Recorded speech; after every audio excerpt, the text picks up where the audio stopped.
피보험이익 이런 개념과 이슈들에 대해서 학습을 했고요. 이제 남은 부분은 보험 기간과 관련된 내용인데 이 해상보험이란 이름 때문에 간혹 오해를 받지만 보험은 해상보험이지 이름은 해상보험이지만 보험자가 보통은 그 해상 구간에 대해서만 보상을 하거나 담보하는 것이 아니라 육상 구간으로 확장되어서 그 책임을 집니다. 그래서 협회 적하약관상에 있는 그 보험자의 책임 구간이라고 할 수 있는 보험 기간을 지금 여기 강의 자료에 있는 것처럼 규정해 놓고 있습니다. 그래서 시작 자체가 언제 시작되느냐? 창고나 보관 장소에 있는 화물이 운송에 행해지기 위해서 차량이나 운송 용구에 적재되기 위해서 움직이기 시작할 때부터 시작을 하게 됩니다. 이때 이제 시작을 하는 거죠. 보험이 시작되고 담보가 시작이 되고 그래서 그 통상의 운송 과정 그러니까 뭐 육상 운송 구간, 선적항에서 선적 작업, 그리고 해상 운송 구간, 그리고 화물을 양육항에서 내리는 양육 구간, 그리고 수입지 내에서의 이동 이런 것들을 이제 보험자가 계속 담보하고요. 최종적으로 종기 끝나는 시점인데 이 끝나는 시점에 대한 규정이 4가지 정도가 있습니다. 첫 번째, 목적지 최종 창고 또는 보관 장소에서 운송 차량 또는 그 밖의 운송 용구로부터 양육을 완료한 때, 내릴 때죠. 내릴 때가 아니라 정확하게 내림이 완료된 때예요. 그죠? 양육이라는 작업이 완료된 때입니다. 앞에서 시작할 때는 화물을 차량에 실기 위한 작업이 시작될 때였어요. 그러니까 진짜 처음부터 끝까지라는 거죠. 그리고 여기 이제 일반적이고 통상적인 경우고 두 번째, 통상의 운송 과정 이외에 보관을 위하거나 아니면 할당 분배를 위하거나 하기 위해서 그렇게 사용하기 위해서 화물을 창고나 보관 장소에서 내리는 것이 완료된 때입니다. 그러면 이것은 통상의 과정은 아니라고 하는데 보통 뭘 말하느냐? 우리가 지난 운송을 학습을 할 때 그 얘기를 했습니다. CFS를 배웠어요. 화물이 할당 분배되고 한 명의 하주가 하나의 컨테이너를 채우지 못해서 여러 명의 화물을 하나의 컨테이너에 컨솔리데이션 혼재하고 그리고 목적지에서 적출하는 분배하는 작업이 필요하다라고 했는데 그렇게 되면 CFS에서 컨테이너가 열리고 화물이 내려지게 됩니다. 그 경우. 자, 그리고 세 번째, 통상의 운송 과정 이외에 보관을 위해서 운송 차량 또는 그 밖의 운송 용구 컨테이너를 사용하는 것. 이거는 뭐냐면 컨테이너 그 자체가 철로 만들어진 단단한 창고예요. 그냥 이것이 어디서 내려진다로 끝나는 것이 아니라 뭐 한동안이 됐든 뭐 좀 기간을 길게 잡아서든 화물을 컨테이너에서 꺼내지 않고 그냥 그 상태대로 보관할 수도 있어요. 이건 뭐 선택이니까. 어찌 됐든 그렇게 하기로 선택됐을 때. 그리고 마지막으로 양육항, 목적항에서 화물이 내려진 날로부터 시간적으로 60일이 경과했을 때, 요 4가지 중에서 가장 먼저 발생하는 이벤트가 보험자의 담보 기간에 끝나는 시점입니다. 그래서 1번 사항이 발생하면 1번, 2번 사항이 먼저 발생하면 2번, 3번 사항이 먼저 발생하면 3번, 1, 2, 3번이 아무 일도 일어나지 않았다. 그러면 시간적으로 60일이 지나면 보험자 책임이 끝납니다. 근데 알아둬야 될 점은 저렇게 해서 끝나서 정말로 끝나나요? 내가 그냥 좀 더 할 수 없나요? 더 하고 싶으면 더 할 수 있어요. 뭐 하고? 보험료 더 내고. 보험료 더 내고 연장할 수 있습니다. 그건 그 문제. 자, 그래서 해상보험에 대해서는 뭐 뒤에 이거 따로따로 잘라서 설명해 놓은 거예요. 뒤에 있는 슬라이드들은. 그래서 해상보험에 대한 설명은 여기까지로 하고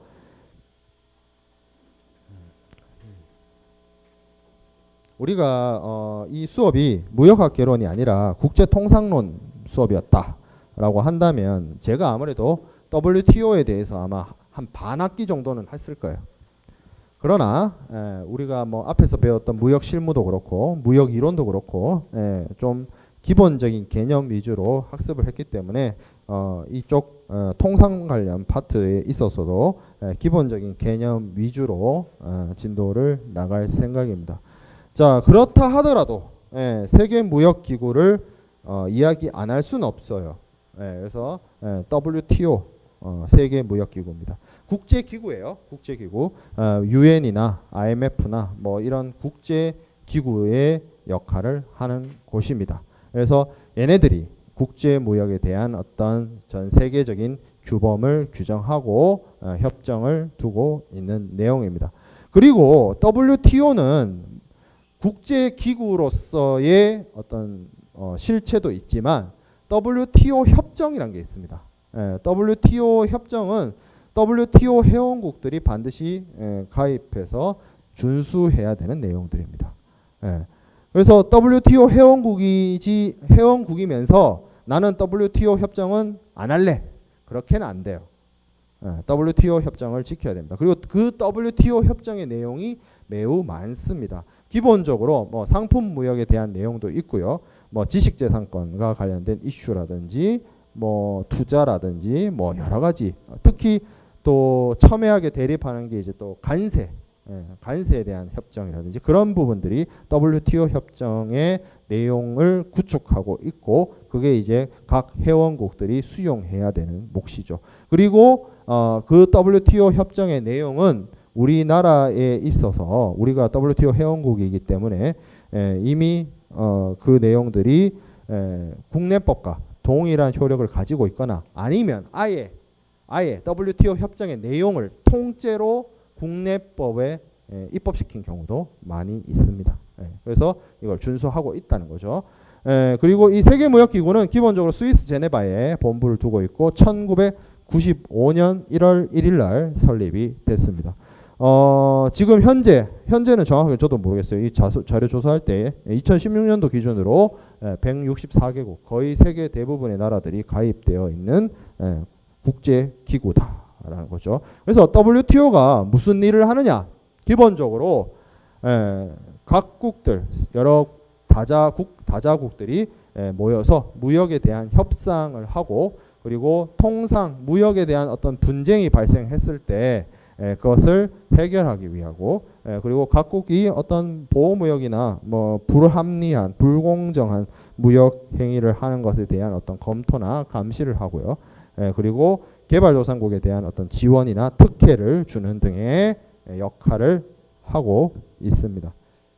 그래서 WTO는 기본적으로 그 역사를 좀 살펴보면 원래 이 세계 2차 대전 이후에 다른 뭐 세계 경제 기구라고 할 수 있는 IMF라든지 세계은행이라든지 이런 곳과 함께 생겨날 뻔했는데 여러 국가들의 이해관계가 좀 접점을 찾기가 힘들어서 WTO가 출범되지 못하고 상품 무역에 국한되어 있는 가트라는 이름의 무역 협정으로 기본적으로 출발을 했습니다. 그래서 일반적인 관세와 무역에 대한 협정, 일반 협정 이게 가트인데 1948년도에 나왔고 요거는 가독이라고 할 수도 있었어요. 비공식적인 체제였습니다. 그래서 이거를 전 세계의 무역과 서비스 이런 부분에 대해서 총괄하고 통일화된 어떤 국제 협약을 만들고자 하는 여러 가지 의견과 주장에 따라서 이 가트 체제가 유지되면서 그 가트 체제 하에서 여러 국가들이 참여하는 다자 협상이 진행됐고요. 그 협상의 8번째 협상이 그 유명한 우루과이 라운드입니다. 뭐 6차 라운드는 케네디 라운드라 하고요. 7차 라운드는 동경 라운드라고 하고요. 8차 라운드가 우루과이 라운드. 라운드란 게 뭐 별다른 의미가 있는 것이 아니라 그냥 라운드 테이블이에요. 여러 나라들이 이제 참여해가지고 다자 협상을 하는 거죠. 다자국 간의 협상을 해서 그 우루과이 라운드 협상의 타결이 1994년에 있었고요. 그리고 나서 그 다음에 이듬해에 WTO 체제가 출범이 됐습니다. 그래서 가트와 WTO 출범 이러한 역사적 변화가 이 시기에 일어났고 WTO는 기본적으로 무차별주의 혹은 자유무역 그리고 투명성 강화, 공정경쟁, 개발도상국에 대한 지원 이런 것들을 기본 원칙으로 내세우고 있습니다. 자, 그래서 무차별주의라고 했는데 무차별주의는 크게 한 두 가지 정도 이슈가 있어요. 첫 번째가 최혜국 대우고 두 번째가 내국민 대우인데 최혜국 대우는 이런 거예요. 어떤 특정한 나라가 어떤 다른 상대방 국가에게 무역상의 어떤 특혜를 제공을 해요. 그러면 그렇게 제공되는 특혜는 그 나라를 제외한 다른 회원국들에게 동등하게 적용돼야 됩니다. 너한테 봐주기 시작했으면 봐주는 만큼 다른 애들도 봐줘야 된다. 이걸 이렇게 규정하고 있는 게 어떤 특정한 국가들 간의 뭐 어떤 무역 블록 이런 것들을 생겨나게 하는 것을 방지하기 위함입니다. 예전에 1차 대전 이전 이런 시기 1차 대전과 2차 대전 사이에 그 전간기 때 이럴 때 뭐가 있었냐면 뭐 영국은 영국 식민지들끼리만 무역하고 프랑스는 프랑스 식민지들끼리만 무역하고 뭐 이런 경우도 있었어요. 그 뭐 이제 일종의 블록이었죠. 무역 블록. 그런 것들을 차단하는 거죠. 그래서 동등한 혜택을 모든 국가들에게 제공해야 된다. 그러나 이거는 원칙입니다. 원칙. 당연히 예외가 있을 수 있죠. 원칙과 예외. 그러면 대표적으로 인정되는 예외는 무엇이냐? 여러분들이 많이 들어본 그것 자유무역협정입니다. 자유무역협정. 어떤 특정한 국가들끼리 협정을 맺어서 서로 간에 특혜 혹은 경제 통합을 하는 자유무역협정. 자, 그리고 또 어떤 것들이 있느냐? 경제 통합이 있습니다. 경제 통합. 대표적으로 EU 자기들끼리 여러 가지 경제 정책이나 통상 정책을 함께 수립하고 이행하죠. 그런 것들. 자, 그리고 어떤 특정한 국가가 불공정 무역을 합니다. 시장 교란 행위를 해요. 그러면 그러한 행위를부터 자국을 보호하기 위해서 그 나라에 대해서 어떤 조치를 취하는 것 이런 것들이 다 인정됩니다. 예외입니다. 예외로서. 그리고 개발도상국에 대해서만큼은 다른 나라들보다 좀 더 많은 특혜를 줄 수 있어요. 왜? 못 사는 나라들이니까. 그런 것들도 당연히 인정되고 허용됩니다. 그래서 최혜국 대우는 무차별주의의 원칙이나 예외가 인정된다. 자, 그 다음에 내국민 대우라는 게 있습니다. 내국민 대우. 이거는 말은 내국민 대우인데 번역을 잘못했어요. 제가 봤을 땐.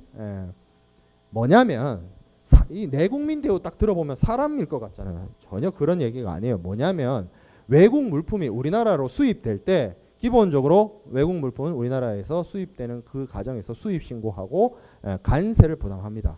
그러나 관세 부담 후에 우리나라로 들어왔을 때는 우리나라에서 생산한 국산품과 외산품이 기본적으로 무역 정책이나 행정적인 부분이나 아니면 내국세, 세금과 관련된 이슈에 있어서나 모두 동등하게 대우해 줘야 됩니다. 차별적으로 수입품에 대해서 세금을 더 받는다든지 다른 정책을 적용한다든지 그렇게 해서는 아니 됩니다. 그렇죠. 그게 내국민 대우입니다. 그래서 앞서 얘기한 것처럼 관세 부과하는 거 요거는 예외입니다. 관세 부과하는 건 괜찮으나 일단 우리나라로 들어왔으면 그게 국산품이든 외산품이든 동등하게 법 적용, 동등하게 세제 적용을 해야 된다라는 겁니다. 자, 그리고 기본적으로 WTO는 자유무역을 추구하고 있습니다. 자유무역을 증진하고자 합니다. 그럼 자유무역이란 WTO가 말하는 자유무역이란 무엇이냐? 자유분방한 무역을 말하느냐? 그런 게 아니고 시장 개방을 뜻합니다. 완전한 시장 개방, 무역 장벽이 없는 자유로운 무역을 말합니다. 완전한 경쟁, 완전한 개방을 말하죠. 그래서 이 우리나라 같은 경우에도 한국의 경우에도 WTO 체제가 출범하고 나서 많은 부분에 있어서 변화가 있었습니다. 그 전에 1994년 이전에는 기본적으로 농수산품 같은 경우에는 우리나라가 대표적으로 유치산업이다 보니까 약한 산업, 경쟁력이 약한 산업이다 보니까 수입을 금지하거나 아니면 수입을 하더라도 뭐 허가제를 한다거나 수입을 하더라도 소량만 한다거나 그런 식으로 시장을 닫아 걸어 놓았어요. 그러다가 95년 이후 WTO 출범 이후부터는 그렇게 할 수가 없습니다. 왜? 우리는 WTO 회원국이고 세계 무역 질서에 편입되어야 하기 때문에 기본적으로 WTO는 시장 개방을 해야 된다. 이제 우리나라에 외국산 농산물이 들어오기 시작합니다. 본격적으로. 이 시기가 뭐 여러분들이 태어나기도 전일 수도 있고 요 시기쯤에 뭐 돌잔치를 한 친구들도 있을 것이고 그죠? 그럴 건데 거의 나이대가 요 때가 대통령이 김영삼 대통령이었는데 이때 농민 시위가 어마어마했어요. 엄청난 시위가 벌어집니다. 왜? 하지 말자고. 왜 하지 말자고? 외국산 농산물 들어오면 우리 농촌 다 죽는다고. 엄청난 시위를 했습니다. 뭐 그렇죠. 뭐든지 변화는 두려운 법이죠. 그렇게 해서 변화가 됐어요. 이렇게 변화가 되면서 그러면 우리가 그렇게 농산물의 경쟁력이 약한데 무자비하게 시장을 확 열어버리면 어떡하느냐. WTO가 그래서 이렇게 시장 개방을 하는 데 있어서 몇몇 가지 안정장치 내지는 보호장치들을 허용을 해줍니다. 강의 자료에는 없는 내용인데 기본적으로 대표적인 안전장치들이 커터입니다. 커터. 수입 커터. 어떤 특정 품목에 대해서 뭐 영원히는 아니고요. 유예기간을 두고 수입할 수 있는 양을 조절할 수 있도록 해줍니다. 그 국가와 그 국가의 어떤 산업이 어느 정도 수용 가능한 정도로 수입할 수 있게끔. 그리고 그 다음에 있는 부분이 중요한 부분이 관세 양어입니다. 뭐 다른 말로 양어 관세율 뭐 이렇게 얘기하기도 하고 양어 관세 제도 뭐 이렇게 하기도 하고 실제로 실정법상으로 우리나라에는 이제 관세법에 농수산물에 대해서 양어 관세를 규정하고 있습니다. 농수산물을 지키는 거죠. 그럼 이 양어 관세라는 게 과연 뭘 말하느냐? 외국에서 농산물이 들어오잖아요. 그런데 그 농산물이 어떤 건지는 뭐 중요한 게 아니라 가격이 10이라고 칩시다. 절대적 가격으로. 근데 우리나라에 있는 이 똑같은 농산물은 똑같잖아요. 공산품하고 다른 점이 우리 그런 얘기도 했지. 뭐 이렇게 제가 뭐 가부적 용인조항 이런 거 설명할 때도 얘기를 했지만 농산물은 자기가 정말 절대 미각을 태어나지 않는 이상 한국 쌀하고 일본 쌀하고 구분이 가능하냐고. 구분 안 돼요. 못 해요. 똑같다고. 상업적 교환이 일어날 수 있어요. 그러니까 똑같은 물건이 있잖아. 근데 그 똑같은 물건을 국내에선 생산하면 가격이 100이라고 칩시다. 이렇게 경쟁이 붙으면 무조건 지죠. 그래서 어떻게 하느냐? 이 가격 차이만큼 90이죠. 가격 차이가 세금으로 때려버립니다. 수입할 때. 그러면 얘가 100이 되죠. 그렇게 수입을 한다는 거죠. 그 전에는 절대 들어오면 안 돼. 수입 안 할 거야. 이거였다가 시장은 열어줄게. 대신 가격 차이가 너무 나니까 그 가격 차이만큼 세금으로 매기. 네가 그냥 다 들어오면 이쪽은 다 망해. 그러니까 안 되겠어. 라고 해서 정해진 모든 물품을 그렇게 할 수는 없고 그리고 우리나라 기준에서는 공산품을 이렇게 보호할 이유가 없어요. 그렇죠? 그래서 농수산물에 대해서 이런 식으로 양어 관세를 적용하기 시작합니다. 그러면서 시장 개방을 해요. 그렇게 시장을 개방해도 그래도 절대 안 되는 거 있어요. 절대 안 되겠다. 그래서 시장 개방을 유예하기도 합니다. 이거는 영원히 수입을 안 하겠다. 이렇게는 안 돼요. 이것도 언젠간 열어야 돼요. 뭐가 있을까요? 쌀.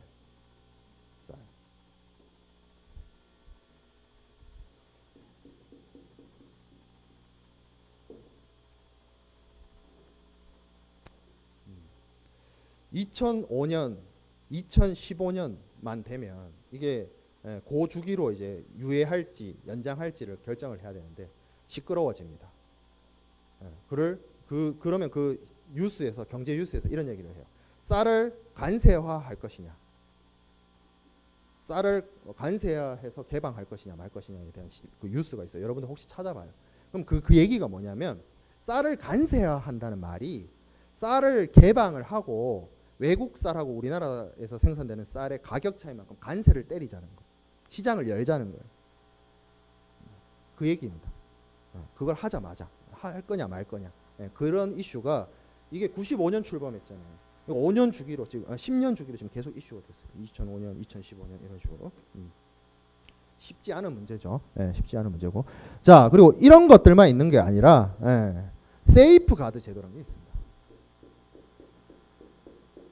대표적으로 뭐 긴급 관세, 그리고 수입 수량 제한 조치가 있습니다. 요거 두 개를 합쳐서 이제 보통 세이프 가드 제도라고 합니다. 긴급 관세는 관세법에 있고요. 수입 수량 제한 조치는 대외무역법에 있습니다. 뭐 요거는 지식 수준으로 알아두세요. 지금 무역학 개론에서 너무 깊게 들어가는 것 같아요. 지금 말해놓고 보니까 이건 뭐냐면 이렇게 시장을 열어줬어요. 근데 갑자기 경쟁력 있는 물품이 우리나라로 쏟아지기 시작합니다. 그래서 그 관련된 산업이 박살나기 시작해요. 시장이 뭐 어려워지고 위험에 직면하고 실질적 피해가 발생해요. 그래서 이거 안 되겠다. 잠시 동안만이라도 좀 막자. 그래서 들어오는 수량을 제한하거나 아니면 긴급하게 관세를 부과할 수가 있습니다. 그거는 이 세이프 가드 제도는 뭐 불법적이거나 불공정한 방식이 아니라 WTO에서 인정해주는 방식이에요. 안전장치 하나 만들어 놓은 거예요. 자, 그리고 세이프 가드 제도 외에도 불공정 무역에 대한 대응책이 있을 수 있습니다. 불공정 무역이라는 게 뭐 어떤 의미로서 여러분들이 받아들이고 수용할 수 있는데 대표적인 불공정 무역이 뭐냐? 덤핑이에요. 덤핑. 가격 후려치는 거. 싸게 팔면 좋은 거 아닙니까? 소비자 입장에서는 좋을 수 있어요. 그러나 산업적인 측면에서는 절대 좋은 현상이 아닙니다. 가격을 후려쳐서 죗값을 받지 않고 뭐 소위 그런 식으로 한다면 자본력 있고 가격 경쟁을 버틸 수 있는 사람만 살아남는 거죠. 강자들만 살아남는 거죠. 이런 것 당연히 불공정 행위입니다. 그래서 수입품이 덤핑으로 수입되면 그걸 막아야 돼요. 그래서 어떻게 할 수 있다? 덤핑 방지 관세를 부과합니다. 덤핑으로 들어오는 물품에 대해서 덤핑 가격 차이만큼 세금으로 때려요. 그러면 상쇄되겠죠. 덤핑 효과가. 그런 제도를 운영할 수가 있고, 그리고 상계관세라는 제도가 있습니다. 상계관세는 뭐냐면 요거는 1대1 싸움이 아닌 거예요. 그 어떤 경우를 말하냐면 어떤 나라의 경우에 있어서는 국가가 기업에게 정부 보조금을 주거나 여러 가지 혜택을 줘가지고 도움이 되는 경우가 있어요. 그러면 그러한 회사가 만든 물건과 그러한 도움을 받지 못한 국내 기업이 경쟁을 한다라고 친다면 이게 싸움이 제대로 된 1대1 싸움이 아니라는 거죠. 그래서 외국의 정부에 의해서 어떤 보조금을 받거나 어떤 특정성 있는 도움을 받은 경우에는, 지원을 받은 경우에는 그 부분에 대해서만큼 세금으로서 그 효과를 상쇄시킬 수 있도록 하는 안전장치를 두고 있습니다. 이게 이제 요런 제도를 뭐라고, 요거는 이제 세이프 가드고, 요런 제도를 통칭하는 말이 무역구제라고 합니다. 무역구제라는 표현을 써요. 요런 제도들. 뭐 그 외에도 뭐 보복관세도 있고 하지만 기본적으로 WTO 협정에서는 이런 제도들을 유지하고 있습니다. 그러니까 이런 안전장치를 마련하고 이런 안전판 내지는 안전장치를 만들어 놓고 시장을 여는 거죠. 각국이. 그렇다 하더라도 이게 이 164개국에는 분명히 미국이나 일본이나 독일이나 이런 나라들도 있을 것이고 아프리카나 뭐 이런 곳에 극빈국도 있단 말이에요. 164개국 중 체급이 안 맞는 싸움이 될 수 있단 말이에요. 그래서 개발도상국들한테는 유예기간을 주거나, 그러니까 유예기간이라는 게 이런 거예요. 우리가 이거를 한꺼번에 다 수용하기에는 무리가 따르니까 기간을 둬서 10년이면 10년, 20년이면 20년.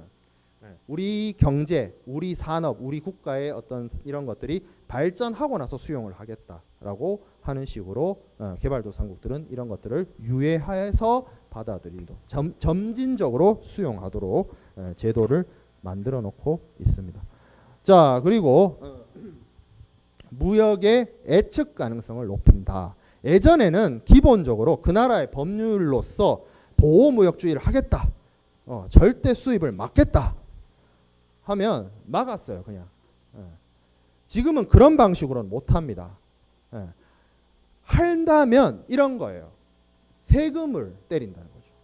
들어오는 길을 막을 수는 없어요. 지금 뭐 미중 간에 무역 전쟁 하죠. 무역을 막는 게 아니고요. 특정 국가로부터 오는 물건에 대해서 세금을 때리는 거예요. 근데 이제 그 세금이 이제 어마어마한 거지. 그래서 그게 이제 뉴스, 뭐 여러분들 경제 뉴스 보면 그거 다 알 겁니다. 그 세금을 제가 쓰진 않았는데 그게 이제 보복관세로 때리는 거예요. 그러니까 그런 것들로 할 수 있는 거지. 기본적으로 절대 수입 안 해. 이렇게는 못 막아요. 그런 방식으로 WTO 체제 이후로는. 그래서 예측 가능성이 생겨났다. 관세 향을 통해서 이제 시장 개방을 했고 그 시장 개방을 통해서 이제 안정적으로 수출입할 수 있는, 기업 입장에서 안정적으로 수출입할 수 있고 자유롭게 경쟁할 수 있는 그런 어떤 판이 만들어졌다라고 볼 수가 있죠. 그리고 WTO는 기본적으로 개방적이고 공정한 경쟁을 유도합니다. 뭐 좋은 말이죠. 그래요, 좋은 말이에요. 자, 그리고 채빈개발도상국에 대한 특별 대우. WTO 회원국 중에 거의 대다수가 OECD 국가 몇몇 국가, 한 20몇 국가를 빼고는 거의 다 개발도상국입니다. 싸우면 안 돼요, 사실은. 그래서 이 나라들의 경우에는 많은 유예기간을 부여하고 있고요. 그리고 이런 나라들, 그 개발도상국들 중에서도 정말 못 사는 나라들 있죠. 그런 나라들을 뭐라 부르냐면 채빈개발도상국이라고 해요. 요런 나라들한테는 따로 특혜를 줍니다. 여러 가지 특혜를 줘요. 요런 나라들로부터 수입되는 물건에 대해서는 거의 관세를 뭐 안 받는다든지 면제시킨다든지 관세를 양호한다든지 뭐 등등으로 혜택을 부여하고 있습니다. 이런 게 있기 때문에 이런 나라들, 채빈개발도상국들도 WTO 협정에 가입을 할 수 있었던 거죠. 이런 대우를 해주기로 하고 약속받고 들어온 거죠. 자, 그래서 WTO와 가트를 비교해보면 기본적으로 가트는 상품 무역에 국한돼서 규율하는 국제협약이었고 WTO는 매우 포괄적인 범위에서 서비스, 투자, 지적재산권. 그 전에 이 WTO 체제 출범 이전에는 국제 간의 이 지적재산권에 대한 어떤 협정이나 협약이 없었어요. 이거를 규율할 수 있는. 하지만 이제 시간이 달라졌죠. 물론 WTO 체제 출범 이전에는 각국의 법률로서 각국의 어떤 뭐 특허 법원이나 이런 걸로 이제 지적재산권과 관련된 분쟁이 발생했었습니다. 그러나 이제 WTO 체제 이후는 그렇게 바뀌었고 가트와 WTO의 또 다른 차이점은 가트는 일단 이게 임시기구 역할을 했기 때문에 좀 그런 것들이 약했으나 WTO는 이게 영속적인 기구로서 역할을 하기 때문에 입법권, 사법권, 행정권을 갖추고 있습니다. 그러면 입법권이란 건 뭐냐면 계속해서 WTO 협정을 개정하거나 제정하는 노력을 기울여요. 시대의 흐름이나 이런 걸 따라서. 자, 그리고 이게 사무국이 있어요. 제네바에 가면 WTO 사무국이 있기 때문에 뭐 행정권을 당연히 갖고 있을 것이고 사법권이 있는데 이 사법권이란 게 뭐냐면 각국이 무역이나 통상을 하는 과정 속에서 발생할 수 있는 분쟁을 해결하기 위한 분쟁 해결 기구를 WTO 산하에 두고 있습니다. 그래서 무역을 하는 당사국들 간에 회원국들 간에 이 무역 분쟁이 발생하게 되면 당사자 일방이 WTO 제소를 하고 거기에 대해서 이제 분쟁 기구에서 중립적인 중립기구가 조정, 중재하는 방법으로 분쟁을 해결하고 있습니다. 하지만 어느 정도 한계는 있어요. 어떤 한계가 있느냐? 이게 결국에는 어떤 특정한 국가에 잘못이 있다면 그것을 강제성을 띄어서 시정 조치를 할 수 있어야 되는데 그러한 시정 조치나 아니면 어떤 국가에 대한 어떤 책임을 묻는 기책 사유에 대해서 책임을 묻는 그런 것들이 쉽지 않습니다. 망치를 휘두르고 있는데요. 망치가 땅땅땅 할 수 있는 그런 망치가 아니라 제가 봤을 때 그냥 뿅망치예요. 맞아도 아프지 않아. 그냥 여러분들 뿅망치 휘두르면 잠깐 친구 사이에 의는 상할 수 있어도 절교에 이르진 않습니다. 딱 그 수준이에요. 이 제재할 수 있는 게.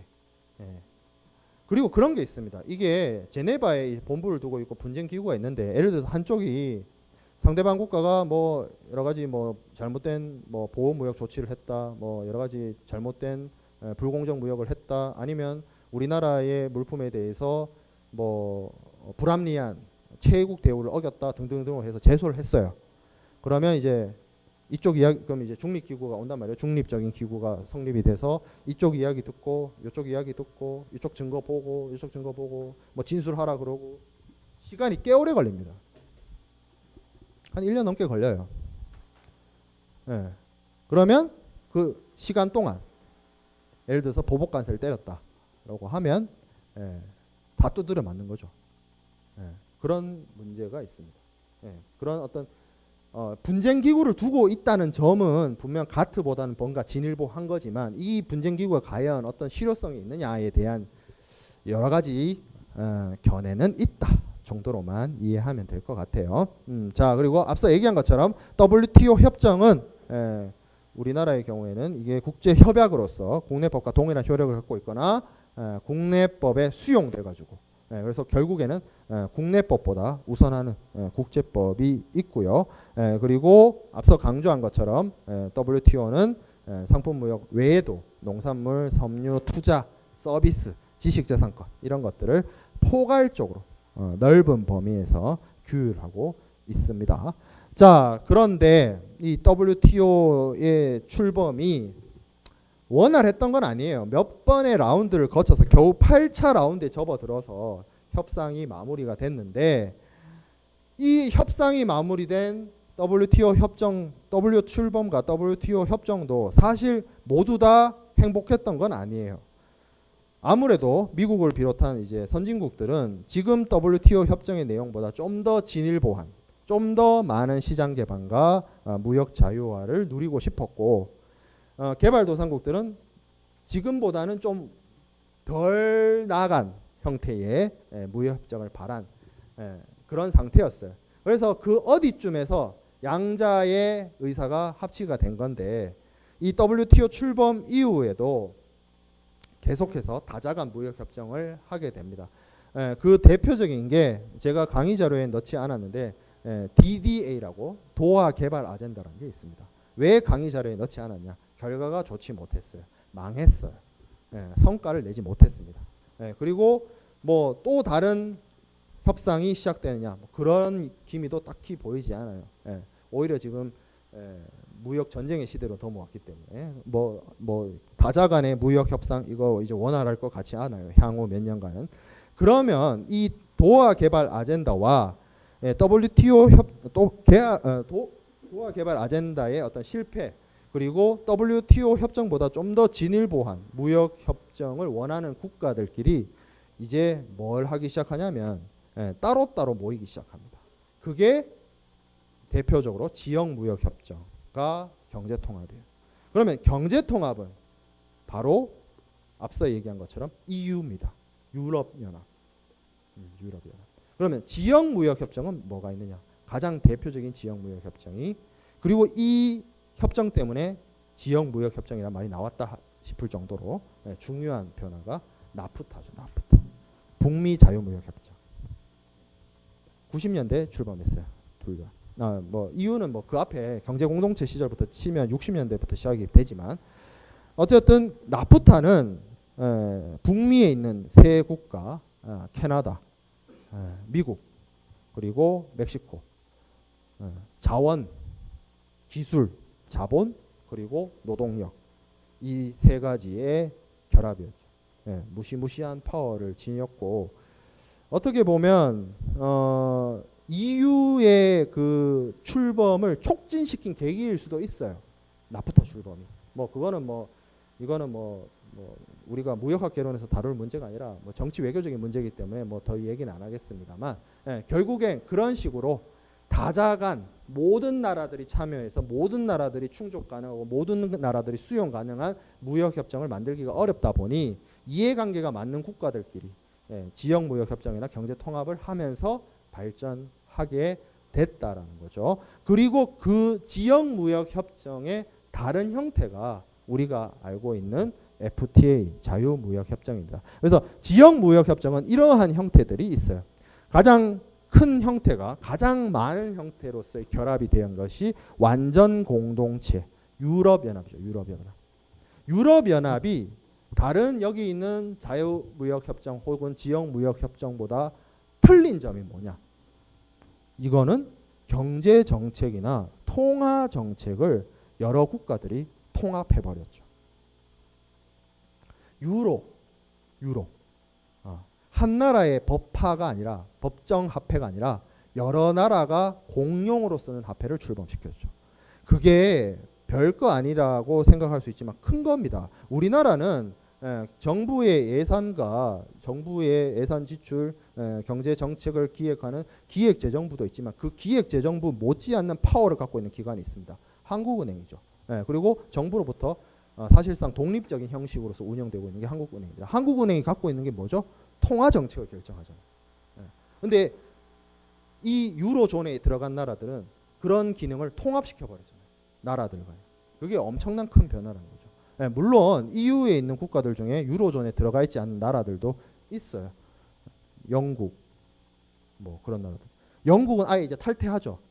이제 탈퇴합니다. 브렉시트 지금 협상 중에 있죠.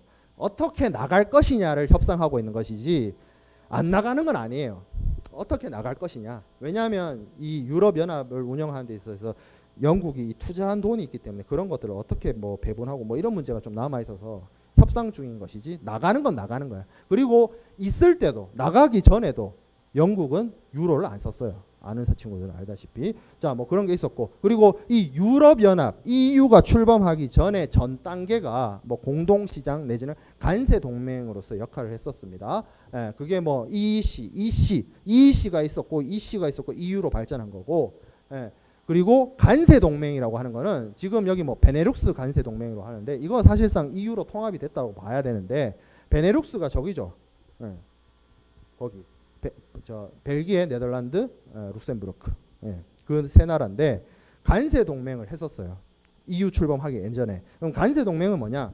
동맹국들 안에서는 간세가 없고요.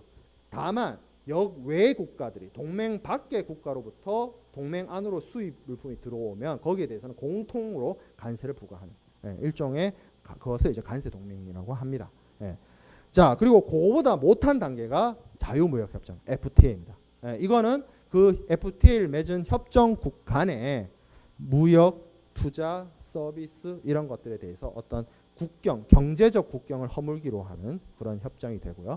그 외에도 특혜무역협정 내지는 부분별 무역협정이 있습니다. 특혜무역협정은 뭐냐면 FTA처럼 전 범위에 걸쳐서 무역 자유화나 관세 철폐를 하는 것이 아니라 어떤 상품이나 어떤 부분에 있어서 일부 무역협정을 통해서 뭐 관세 인하라든지 이런 것들을 하는 게 대표적으로 아태 무역협정이라는 게 있습니다. 아시아 태평양 무역협정이라고 하죠. APTA라는 게 있어요. 그래서 요 APTA 회원 우리나라도 회원국인데 요 회원국들 간의 일부 품목에 대해서 관세 인하를 한다거나 하는 효과 그 협정이 있습니다. 자, 그리고 부분별 무역협정이라고 있는데 이게 대표적으로 IT 협정이라고 하는데 이건 뭐냐면 어떤 특정한 산업, 어떤 특정한 물품에 대해서 무역협정을 맺어서 국가들이 지키는 건데 이게 이제 WTO 협정의 일부예요.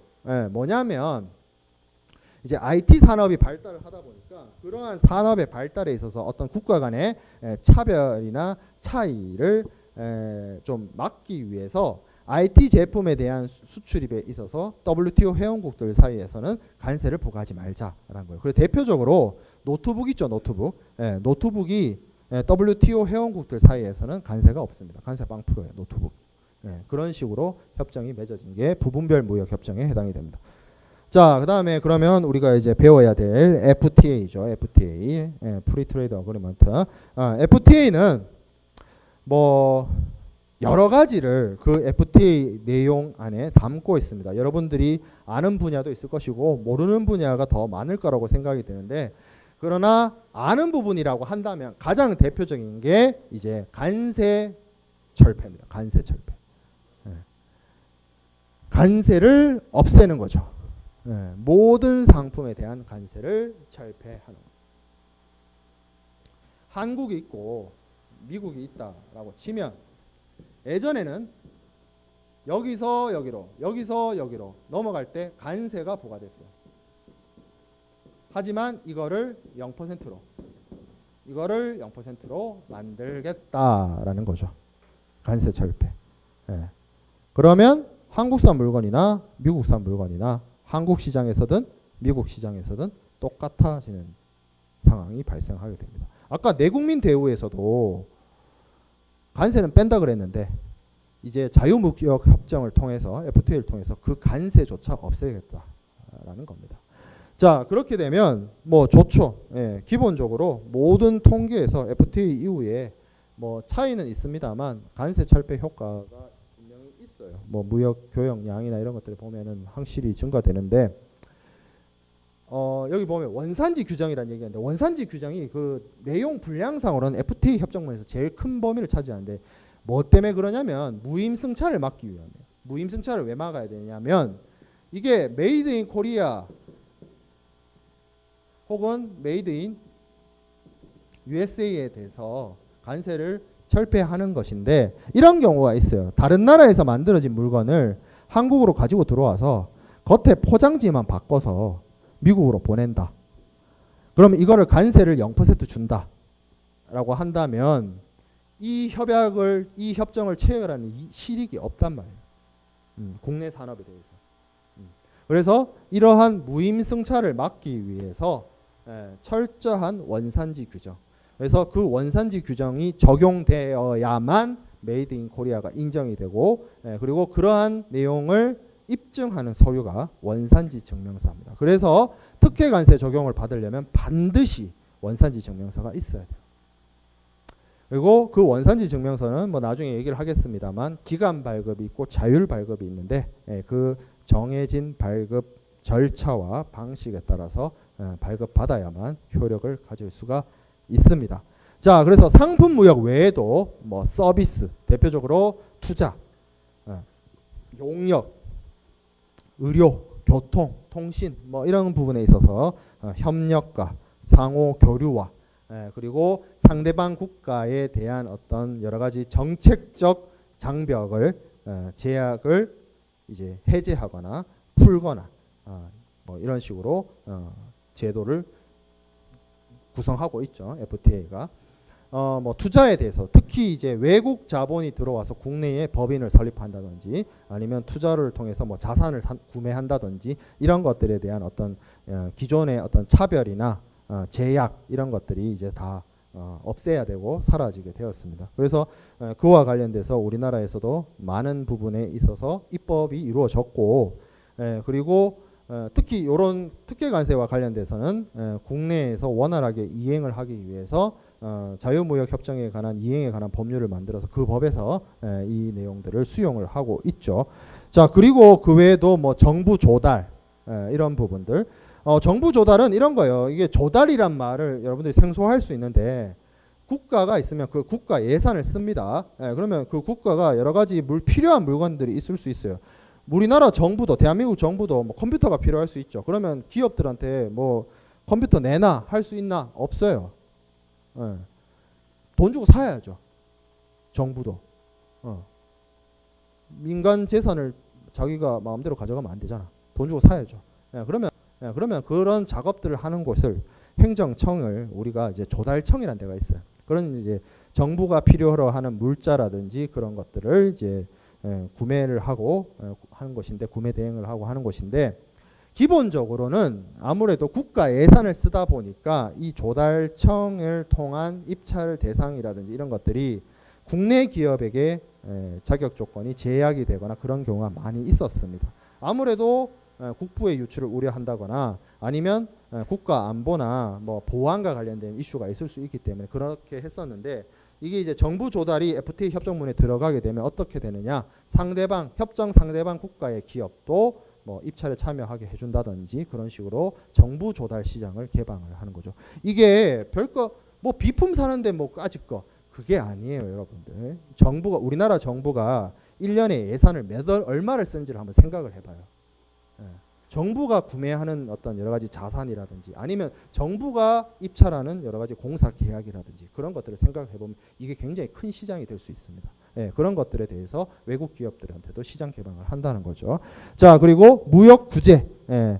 무역 구제 제도는 당연히 WTO 협정에도 있습니다. 다만 FTA에도 무역 구제를 다루고 있는데 이거는 당사국들 사이에서 분쟁 해결을 하겠다. 그리고 FTA에서도 분쟁 해결 방법이나 분쟁 해결 제도가 있습니다. 근데 보통 이런 식이에요. 어떤 식으로 되어 있느냐? 우리나라의 뭐 외교부 장관이라든지 통상부 장관이라든지 산업통상자원부 장관이라든지 외교부 장관이라든지 아니면 통상교섭본부장이라든지 어떤 분쟁 그 무역 분쟁 통상 정책 분쟁이 발생하게 되면 뭘 할 수 있냐면 그 상대방 국가의 카운터 파트에 해당되는 사람 있죠. 예, 이야기 좀 하자 할 수 있어요. 협상장으로 불러낼 수가 있습니다. 예, 그리고 그러면 응해야 됩니다. 예, 너 나와 얘기 좀 하자. 이걸 할 수 있다는 거예요. 예, 의무적으로 이행해줘 따라야 됩니다. 그럼 카운터 파트에 있는 사람 나와서 그러니까 뭐 이게 국가 간의 협정이잖아요. 그러니까 국가와 국가 간의 협정이니까 무슨 재판을 합시다. 이것도 안 되고요.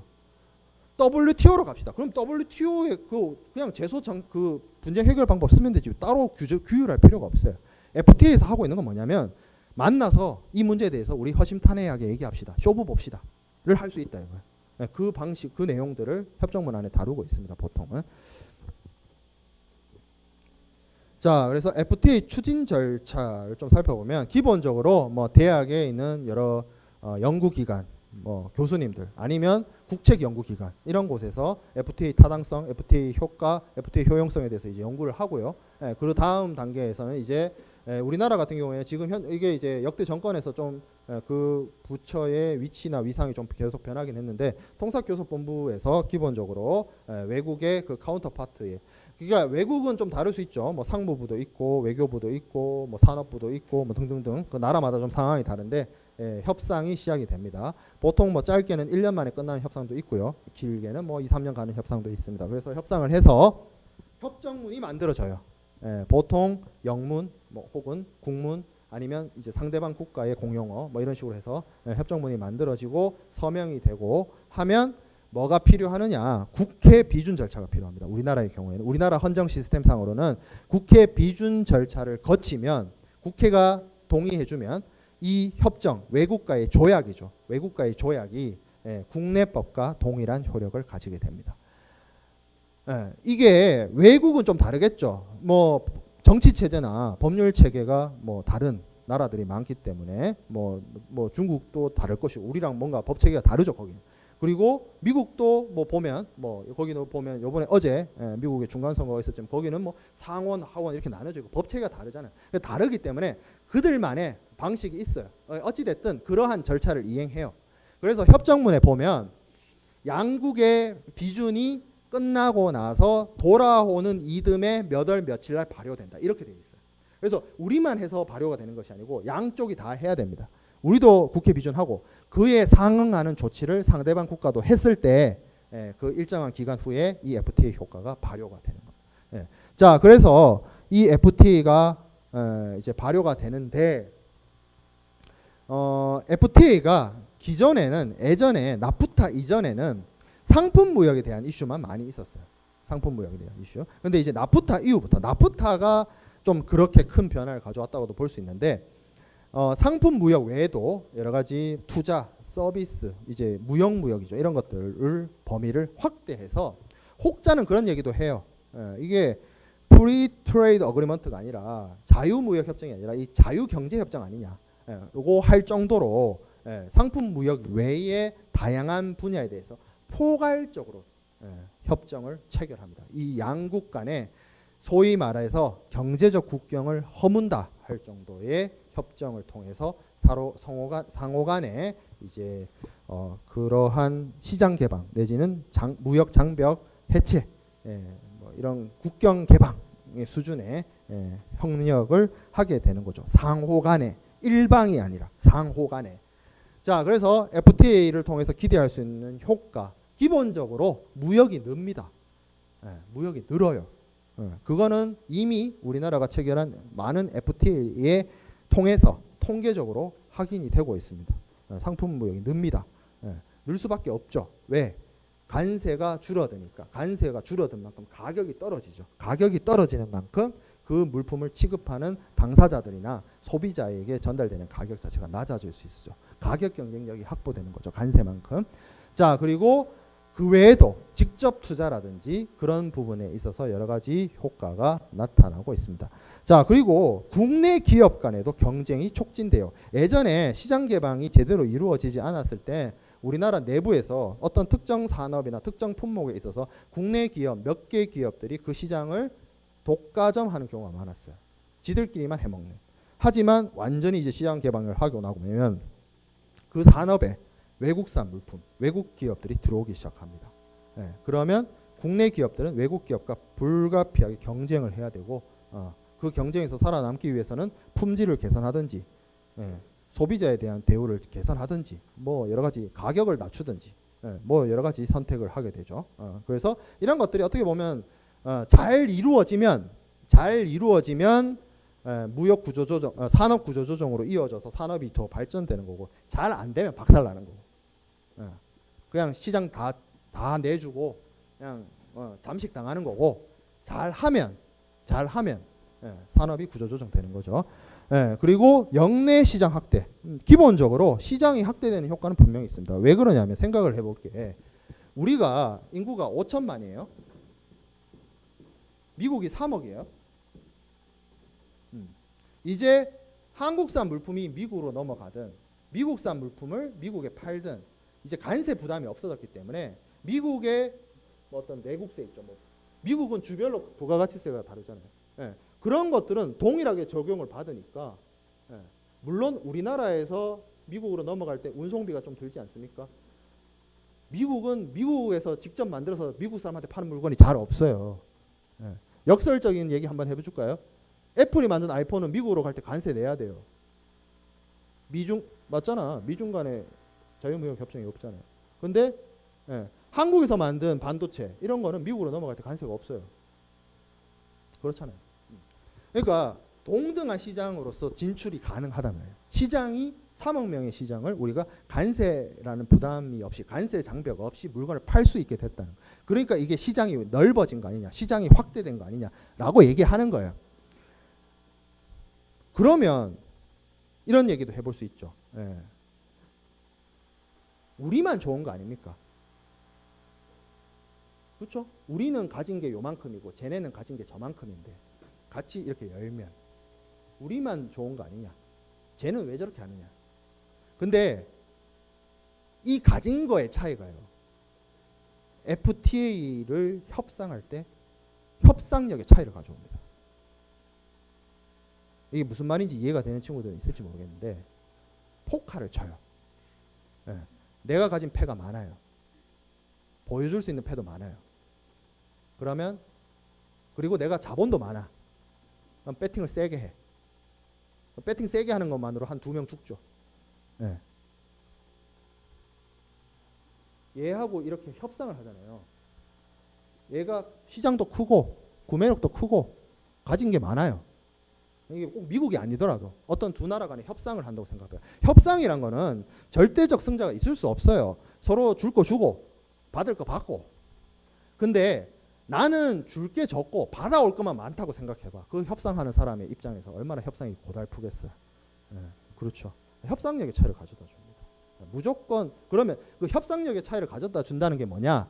여러 가지 어떤 협정의 내용에 있어서 좀 불리한 내용들이 어느 특정한 국가에 불리한 내용들이 삽입되어 줄 수 있다는 거죠. 협상력에 우위가 있는 쪽의 주장에 따라서. 그런 것들이 이제 소위 말하는 뭐 독소 조항이 될 수도 있고요. 그런 내용들이 들어가기 시작합니다. 자, 그래서 지금 현재 FTA를 체결을 하면 총 15개의 FTA가 우리나라에 발효되어 있습니다. 협정문 자체는 15개인데 이 안에 뭐 EU라든지 뭐 아세안이라든지 에프타라든지 그런 나라들이 들어가 있기 때문에 뭐 실제 나라 수로 보면 한 40개 뭐 넘죠?